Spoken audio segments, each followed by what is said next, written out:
Hello, everybody, and thank you for joining me for Exploring Sunday's Scriptures for this week. It is September the 9th, 2025. These are the scriptures for this upcoming Sunday, September the 14th, 2025. If you joined with me next week, you know we've shifted now in our series. Through the summer, we had a series focusing on ordinary people of the Bible who ended up, by connecting their lives with God, having very extraordinary outcomes. And we learn how many of them felt that they really weren't the right people for the job, but God knew what was true, and the only thing that was required of them was to respond. And in that response and faith, so extraordinary things came to be true about them and their lives in connection with God. Since that time, I really struggled to kind of discern my way forward on what we should do and on where we should go, and ended up deciding on something I'm calling core principles, or core principles of the faith. This is a really different approach than really just kind of espousing the things that we might repeat verbatim in our affirmations of faith concerning who Jesus is, or who the Holy Spirit is, or things like that, or the nature of the church. In looking at what are the behaviors that really are supposed to demarcate Christians and God's people, followers of Jesus, from the rest of the world, and not necessarily from the rest of the world in the sense of how it makes us stand apart, but that these things are simply connected deeply into the faith that we maintain. I know in curating this list, if you will, I am picking and choosing myself, and there may be some who disagree with some of the choices that I'm making.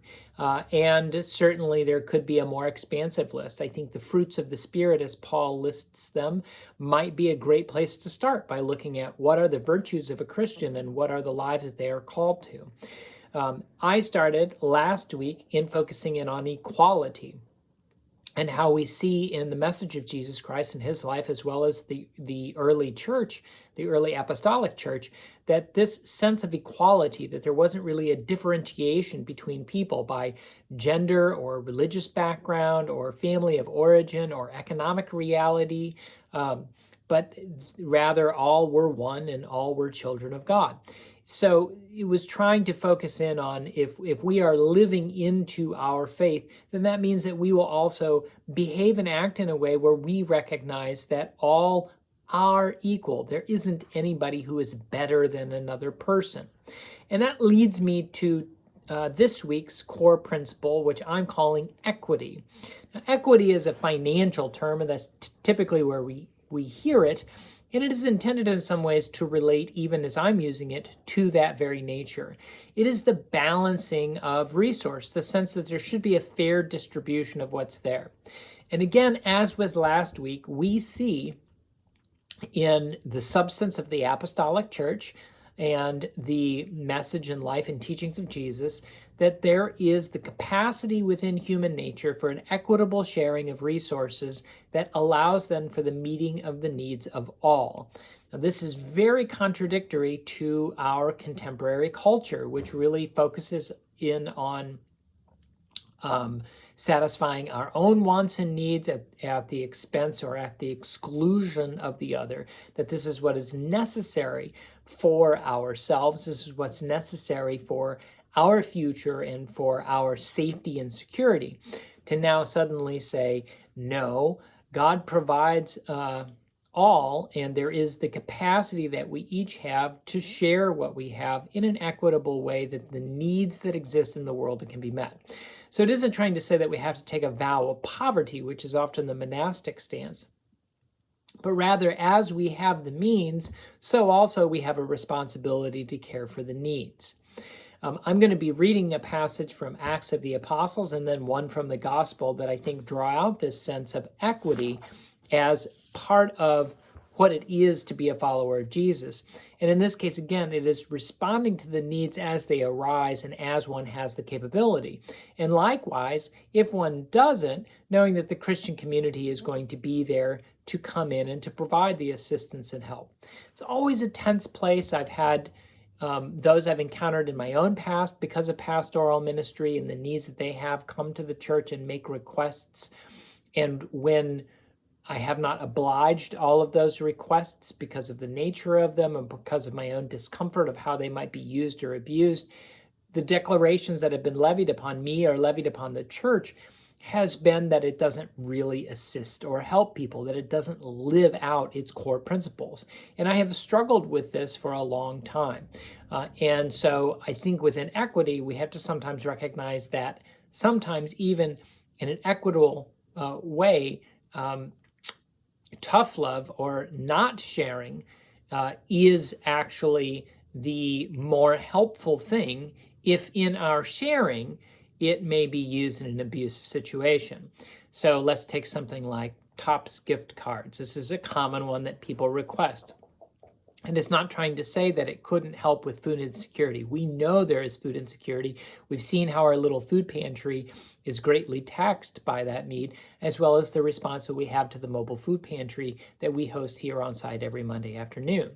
But a Topps food card or a Topps gift card can be used to purchase alcohol within Topps. And we don't know how those gift cards are going and being used once they are handed out.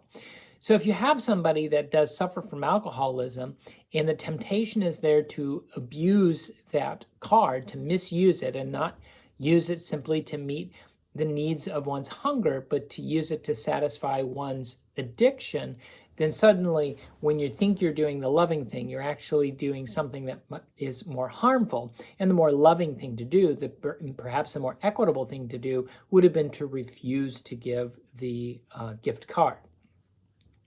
This kind of thought process has come to lead me to a place where we do not hand out cash in kind or give gift cards that are open-ended in that way. Try to link people to the agencies that can truly vet and support as they need, and have our own small ways like our little food pantry and the Mobile Food Pantry Express, to name a couple, where people can get those needs more immediately met if those needs are honest and true. But let's jump into the scriptures. So we start in Acts of the Apostle, chapter 4, verses 32 through 35. And this is talking about how the early church went about in caring for each other.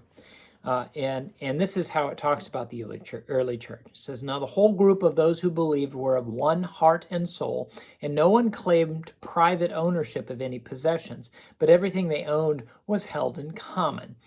With great power, the apostles gave their testimony to the resurrection of the Lord Jesus, and great grace was upon them all. There was not a needy person among them, for as many as owned lands or houses sold them and brought the proceeds of what was sold. They laid it at the apostles' feet, and it was distributed to each as any had need." So this highlights that as the need is there, so there's a redistribution. It doesn't say that everybody sold everything and took on a vow of poverty. What it said is, as the need arose, so also there was a response from the community.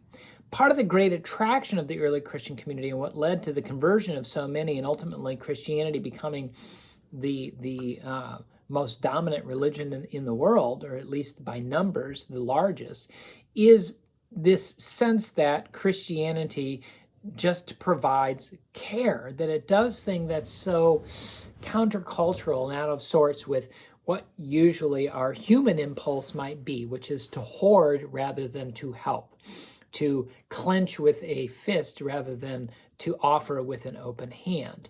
So promoting how this early church was became really attractive to people who just had a hard time making sense out of this new logic, what I have called in some places a economy of compassion, or a compassion economy. So rather than being an economy of capitalism or an economy of goods, motivation was entirely based out of compassion. How is it that this meets needs? Interestingly, in meeting the needs, those who have lay what they have at the feet of the apostles for appropriate distribution. So we have, in a sense, that the leadership of the church is supposed to be the ones that have this keen insight on how appropriately to redistribute that so that it meets the needs wherever they are. There was a book that I once read called The Pastor that talked about one of the three primary roles of the pastor being the distribution of the offering to the poor, that this was if you will, an economic responsibility of the pastor to make sure that the offering was appropriately distributed as was given, and that people give in order to be part of this compassion economy, in order to meet the needs that are there. There's a degree to which, as the church served as a social service institution long through its life, it really did meet this. So that's when it had Centers for Orphans and was the only way to have care for the elderly, when it opened hospitals and a variety of other things. As those became privatized or state-run, though, the church sort of lost the thread of this core reality of its identity. In some ways, I think we are seeing or sensing a swing back to churches taking responsibility as policies have changed and as things have tightened or become more restrictive, to think about what the critical needs are in a community and to think about if the church has the capacity to meet them. So this can be a range of things, from affordable childcare to affordable housing to like education, for early childhood education, to give young people the best possible outcome in the beginning of their educational journey.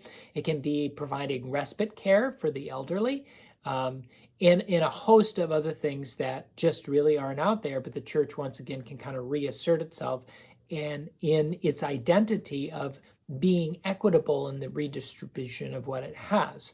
So those that have helping to carry forward these ministries and to make sure that they are represented in church budgets. Let's shift over to the gospel reading. This comes to us from the Gospel of Luke. This is in the 9th chapter, verses 12 through 17. The day was drawing to a close, and the 12 came to Jesus and said, "Send the crowd away so that they may go into the surrounding villages and countryside to lodge and get provisions, for we are here in a deserted place." But Jesus said to them, "You give them something to eat." They said, "We have no more than 5 loaves and 2 fish, unless we're going to go buy food for all these people." For there were about 5,000 men. And he said to his disciples, "Have them sit down in groups of about 50 each." They did so, and had them all sit down. And taking the 5 loaves and the 2 fish, he looked up to heaven and blessed and broke them and gave them to the disciples to set before the crowd. And all ate and were filled, and what was left over was gathered up, 12 baskets of broken pieces. So this miracle is the only one that we know that takes place in all 4 Gospels, and in one case happens more than once, and it's the feeding of the multitude. The fact that it does happen in all 4 Gospels, and a total of 5-6 times, lends credibility to this episode in Jesus' life. It's essentially a verification, if you will. When you have multiple sources that all agree something like this happened, it really does lend weight to the sense that it did happen. So that means that we really have to kind of wrestle with the implications of what's here. Now we have on the face of it, if we just want to take it at face value, a sense where these very limited provisions magically multiply and have the capacity then to meet the needs of the crowd. And that certainly is an explanation, and I don't want to take anything away from the miraculous nature of Jesus and the possibilities of what he was capable of doing, particularly with who Jesus was. But I see the real miracle here being the enactment of the compassion economy, that we had through the generous sharing of all that they had, an even more generous response in what everybody else had. So I see the real miracle here more present in the amount of leftovers than the amount that it began with, because I see this as what is possible as we are moved in our lives when we see others share so generally. We could just as easily take on the parable of the widow's mite as another example of giving generously and how much bigger that impact is, even when the monetary amount may be smaller, but how it moves the needle, if you will. So the fact that they share their meager supplies that they have, but they share them completely, is what leads others also to recognize that they have something that they can contribute. I think a beautiful representation of this is our own potluck suppers. It's not something that we do much anymore, and there's a lot of reasons why it's fallen out of vogue, from complicated schedules to dietary restriction. But the potluck with this idea that everybody brings a little something, or stone soup could even be a better example. If you don't know that story, you can look it up on the internet. But when we all bring a little something, we're amazed to find out that it's more than enough to feed everyone, including ourselves. And so this is that enactment of equity, redistribution, or rebalancing, to the point that there's even enough left over that it can go and meet the needs of others who aren't present.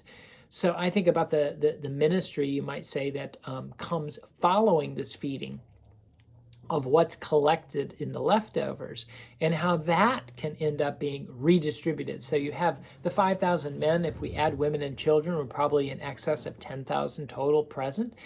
And we have all of these baskets of leftovers. How many more people could benefit from that, from this selfless act of giving that began with a selfless act of sharing everything that they had?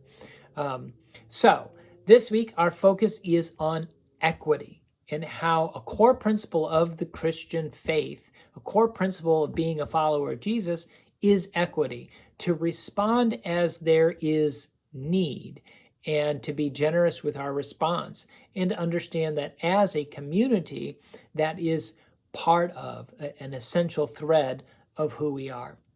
I hope you're enjoying this series. I know it's a bit of a challenge myself, and as I said, it's a heavy interpretation in what I'm calling the core principles, but ones that I think that it's important for us to visit or perhaps revisit, particularly given everything going on in the world today, to see just how radical and alternative the faith of Christianity is, and what it looks like when we do put it into action, and how transformative that is to our lives, to the lives of others, and ultimately to the world.